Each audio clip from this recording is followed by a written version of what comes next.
too, this country could use its news media to propagandize and make the whole American public love the Germans and the Japanese, rather love the Russians and the Chinese and hate the Germans and the Japanese. And then after the war, they changed it and made the American public love the Germans and love the Japanese, hate the Russians and hate the Chinese, which shows that they can make the American public love whom they will and hate whom they will.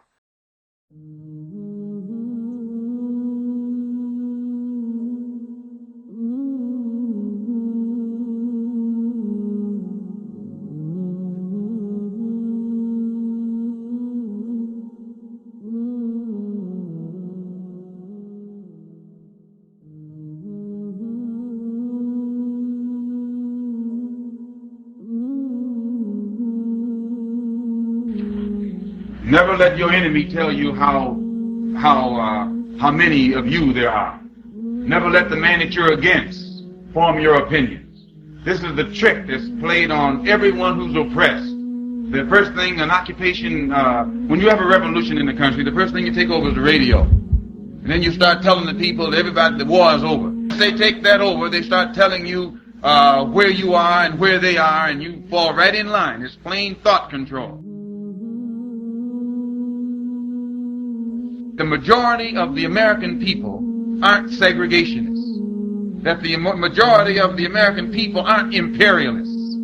But the government is, the structure is, the power faction is.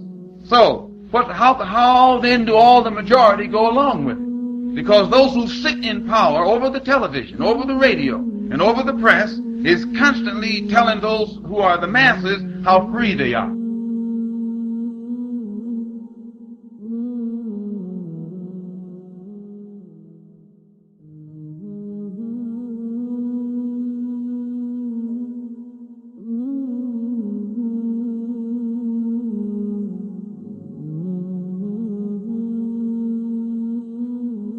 We'll find that all these modern methods of trickery that they have perfected to a science will be used, and we will be maneuvered into thinking that we're getting freedom or thinking that we're making progress when actually we will be going back. The world press, as well as the American press, can make the victim of a crime look like the criminal, and can make the criminal himself look like he's the victim. You don't think that this is possible for someone to do that to your mind.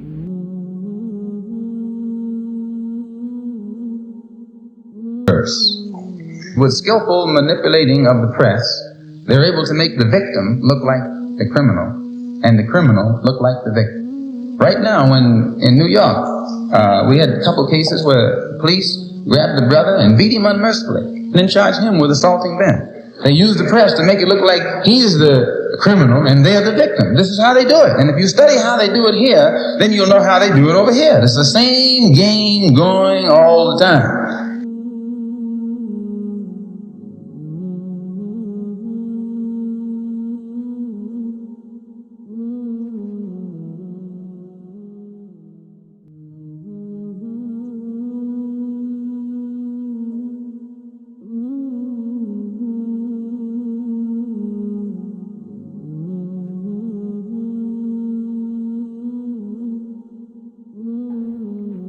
Another example at the international level of how skillfully they use this trickery was in the Congo. In the Congo, airplanes were dropping bombs on African villages. African villages don't have a defense against bombs, and the pilot can't tell who the bomb is being dropped upon. When a bomb hits the village, everything goes. And these pilots, filled with driving flying planes filled with bombs, dropping these bombs on African villages, were destroying women, were destroying children, were destroying babies. You never heard any outcry over here about that.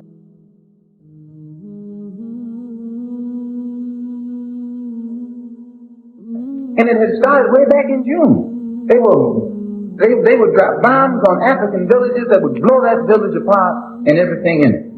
Man, woman, child, and baby. No outcry, no sympathy, no support, no concern, because the press didn't project it in such a way that it would be designed to get your sympathy. They know how to put something so that you'll sympathize with it, and they know how to put it so you'll be against it. I'm telling you, they are masters at it.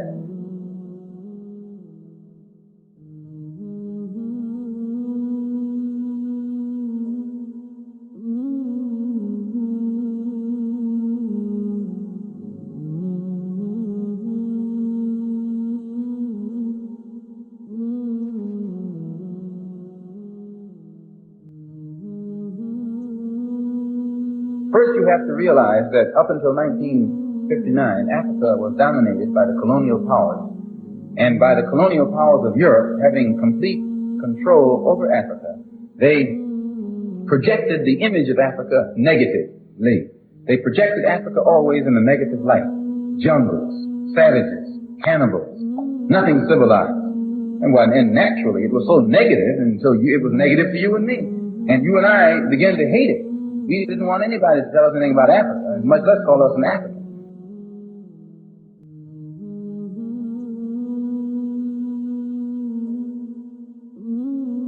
And in hating Africa and hating the African, we ended up even hating ourselves without even realizing it. Because you can't hate the roots of a tree and not hate the tree. You can't hate your origin and not end up hating yourself. You can't hate Africa and not hate yourself. And you show me one of these people over here who have been thoroughly brainwashed, who has a negative attitude toward Africa, and I'll show you one that has a negative attitude toward himself. You can't have a negative attitude toward yourself, a positive attitude toward yourself, and a negative attitude toward Africa at the same time.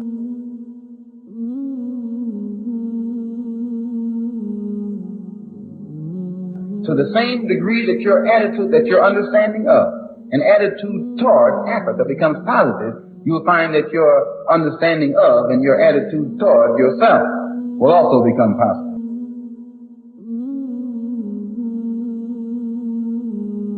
So they very skillfully made you and me hate our African identity, our African characteristics. And you know yourself that we have been a people who hated our African characteristics.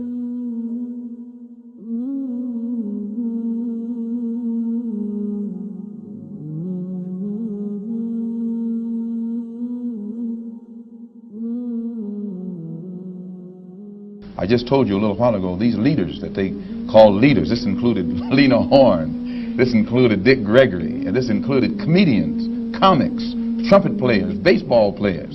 These aren't leaders. These are puppets and clowns that have been set up over the white community and over the black community by the white community and have been made celebrities and usually say exactly what they know that the white man wants to hear.